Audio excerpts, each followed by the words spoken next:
What's up, family? It's your guy, man, back in the building. Sean Nathan here with another episode of TBB, trying to be better.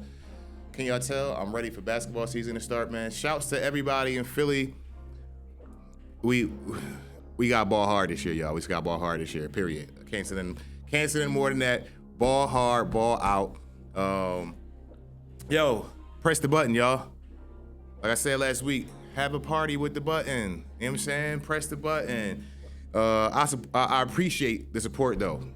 That's rolling in, man. So, I mean, please keep coming back, man, because I'm gonna keep coming back week after week. I'm staying inspired. I'm staying encouraged. Every time I step foot in here, it's more energy. You know what I'm saying? So I'll be thinking about, as I evaluate my days and my weeks, what can I give y'all? A little bit more of me every single time, a little more transparency, a little more vulnerability, and just dropping it on y'all the best way I can. So press that button, man. Press that button. Anyway, yeah, we here. So if you don't know, this is where I'm from. Well, this is where I was raised. I was raised in Philly, which makes me think about my upbringing in Philly. And Philly is tough, man. Philly is tough. So don't sleep. Don't sleep on the East Coast. Don't sleep on no coast, because going from Philly to LA was night and day. But LA ain't sweet though neither. So don't sleep on no coast. Respect where you are, because it's some folks in these cities you don't want no smoke with. But where I'm from though, it's a whole lot of these dudes you don't want to smoke with, man. So be nice to people. I think I said this already before, and like 2 weeks ago. Be kind. Show some kindness, because somebody out there is waiting. They just be ready to get up and do whatever. So yeah, shout out to Philly, man. It makes me want to kind of go to a zone today where, thinking about the stuff I encountered when I was younger, how I had to really, really stay locked in on my journey and connected with God, because I'm talking about the trenches, bro. Like the trenches, 60th Street. You know what I'm saying? They call it the O. It was a whole lot of drama happening out there, man. Like, and it wasn't nothing but the grace of God that I'm here at 40 and I'm still kicking, because when I say I got people that did not make it, man, like did not make it, rest in peace to Mel, you know what I'm saying? Rest in peace, Quest. I mean, the list goes on and on. Those just two of my guys, so I was really, really close knit with. But this is being said because it was the hood. You know what I'm saying? And I had to remain as holy as possible while still trying to be as hood as possible, because that was the way that I knew at the time how to be a chameleon and stay protected. Like, even though I knew the sheer essence of my protection came nothing but from God, I still had to walk these streets every day. You know what I'm saying? I still had to encounter cats that was out here packing hammers and selling drugs, and you know, I did my fair share of stuff too. I wasn't no saint. But on the flip side though, there was a high level of holiness and righteousness still in me. So I had to be pretty much essentially hood and holy at the same time. And I'm making a call to people right now who can relate to that. You might still be in that situation, or you might be far removed from that situation, but you can be hood and holy at the same time. And don't be afraid to really embrace the holy side of you, because you're probably the light that needs to be shined in these dark tunnels in whatever area in which you're in. And that's how I feel I made it, because there was a lot of darkness where I come from. And it wasn't nothing but the presence of God on my life that allowed me to be a light. So when I encounter certain people, it was like, nah, man, that's shizzy, bro. Like, just, yeah, he good. You know what I'm saying? Leave him alone. Like, or when I was kind of doing stuff, I always kind of got tapped in with the right, wrong person. You know what I'm saying? Like, this the right person to make sure you good, but it's the wrong person if they not really banging with you. The demographic in which kind of molded me a little bit, it gave me some rough edges, but I needed those though for survival tactics. And there's somebody right now in some area of the world, because every place got their hood, and every hood got a ghetto, that is struggling with trying to keep that external layer of toughness just to survive. But inside, though, they're so connected on a level you probably couldn't even imagine to God, and He's allowing them to stay protected, and He's watching them as they, you know what I'm saying, travel along their path. But somebody's going through it right now, man. But if you are, don't shy away from that part of you. Like let it come out. Let it come out. There's so many people that you can touch and you can influence just by your mannerisms, just by your character, just by your speech, just how you carry yourself. You're probably the only positive person that they might see. That's in y'all environment. That's in y'all neighborhood. That's on y'all block.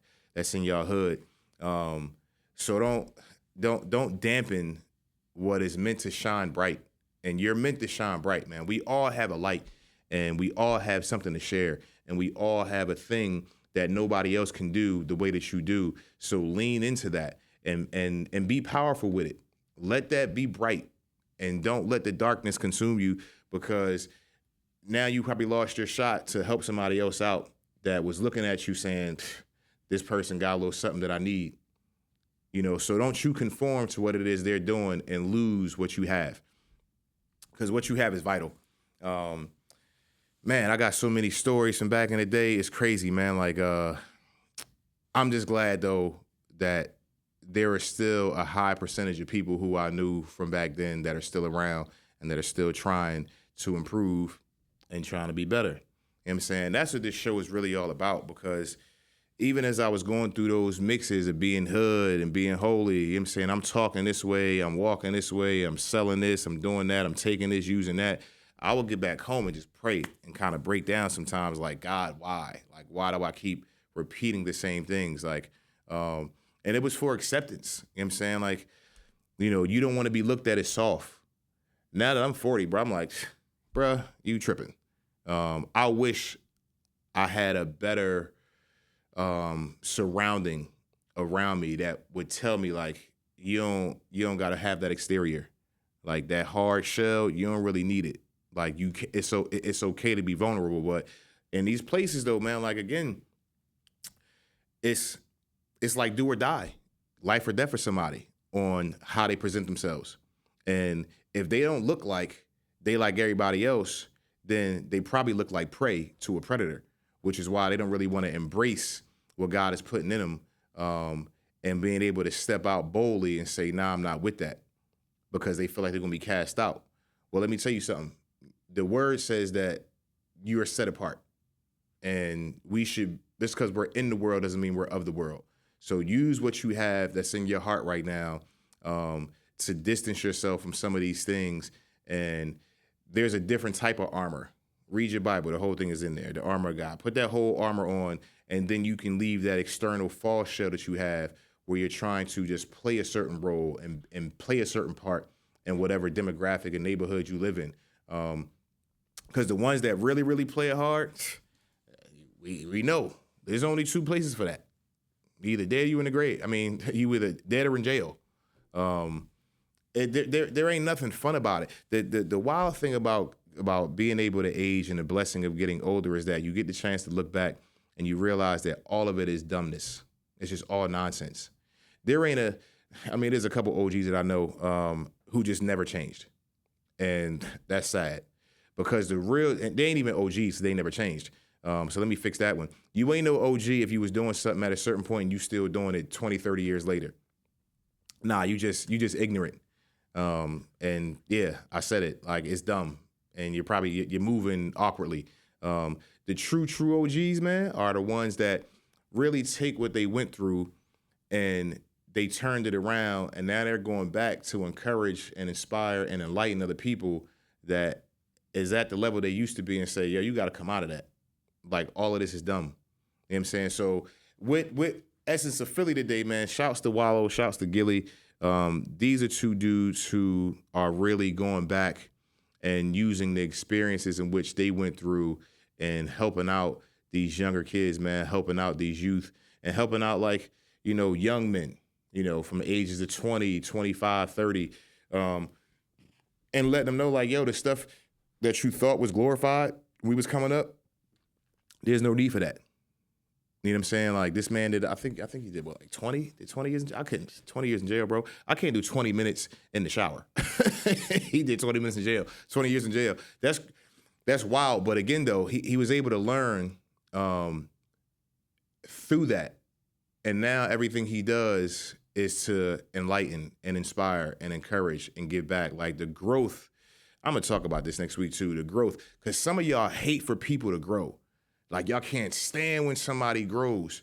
It's like you will appreciate all the negativity and that they used to put out there and all the ratchetness. But the minute that somebody gets a growth spurt and they begin to change and it shows, now you want to talk about them and say they sold out or this ain't used to be you. Come on. Like, where's the appreciation for somebody growing? That's a whole other episode, though. Matter of fact, when I come back next week, we're going to talk about that. So remember that, man. We give growth. You know what I'm saying? Appreciating growth.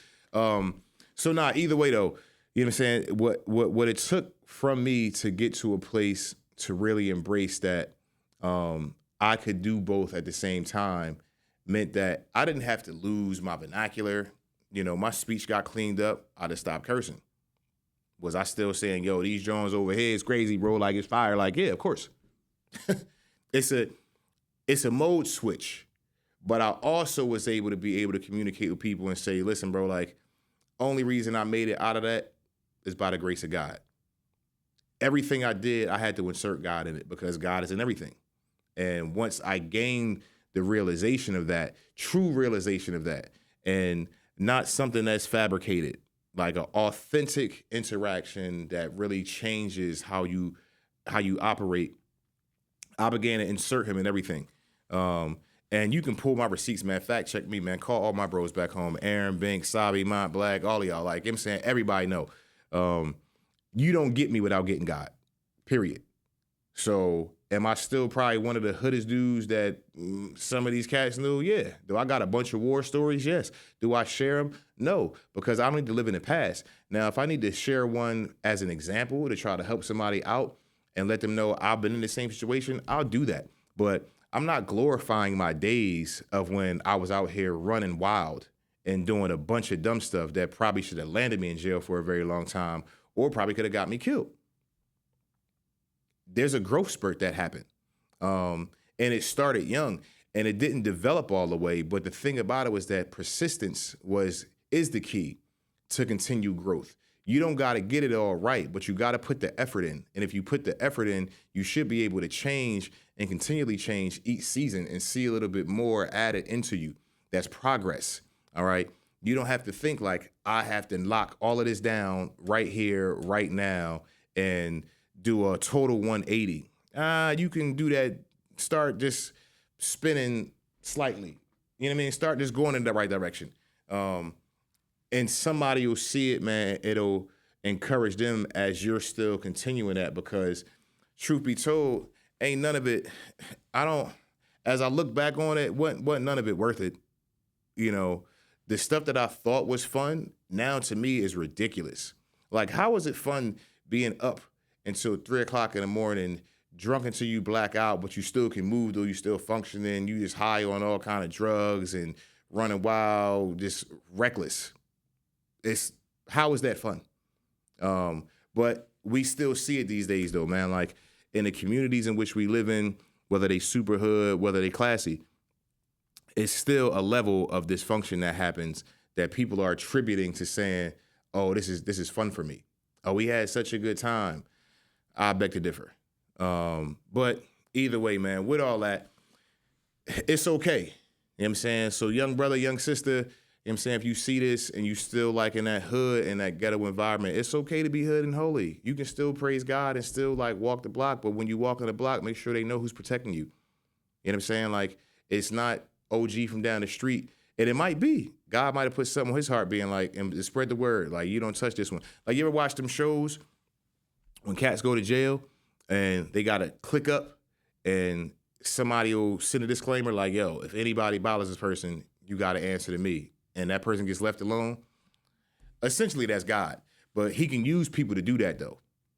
And that person might be a blessing for you that's going to help you keep moving unscathed through certain scenarios in life. So yeah, man, hood and holy. I'm so glad I made it because I know so many people that didn't. And I'm sure they would change positions with me in a heartbeat. So the stuff that I go through, my setbacks, my trials, my areas of dysfunction, my areas of struggle, somebody will switch places with you in a heartbeat, man. And keep that in mind. Like, I say this all the time, man, show gratitude for where you are. Because if you put it up against where you used to be, hopefully it's better. But there is a way that you can live and still have that. Because don't lose your voice and don't lose the makeup of who you are, because that is what's going to help you to get somebody else to come in and lean in closer spiritually and kind of straighten them lives out. Because if you don't, then it's like, all right, what are we doing out here? You haven't changed, so why should I change? You know what I'm saying? Listen, y'all, I mean, I'm grateful. That's all I can really say this week. Because this conversation is kind of taking me back and it's making me really, really examine how blessed I am that I'm here. Because there was a time in life where I thought like 18 was impossible. And then it was like, all right, cool, I hit 18. And then 21 became kind of impossible. And then God has kept proving the impossible possible. So I say all that to say, man, like, I'm still at the core, everything that was put into me, I just was able to draw something else out of it. Like, this was the ingredients, but at some point I changed the recipe. And then I started adding different ingredients. So now what the product is you see is not what started in the first place. Hood and holy, bro. Like, you can be hood and holy. Don't be scared. Don't be scared to tell God, to talk about God in your environment. Because trust me, there's somebody out there that really, really needs it. Needs to hear your story, needs to look at your journey and say like, yo, my man used to be like this and now he's like that. But again, though, next week we're going to talk about that, though, man, because that's it's a crazy thing when somebody makes a drastic change like that, the level of support they get or lack thereof. So I'm going to leave that there right now, man. I ain't going to kill y'all this week with a bunch of information. I do appreciate y'all showing up. I'm going to show up. Y'all keep showing up. TBB fam, I love y'all. Till we do this again, man. Y'all have a great week. Love somebody. Hug somebody. We out. Later.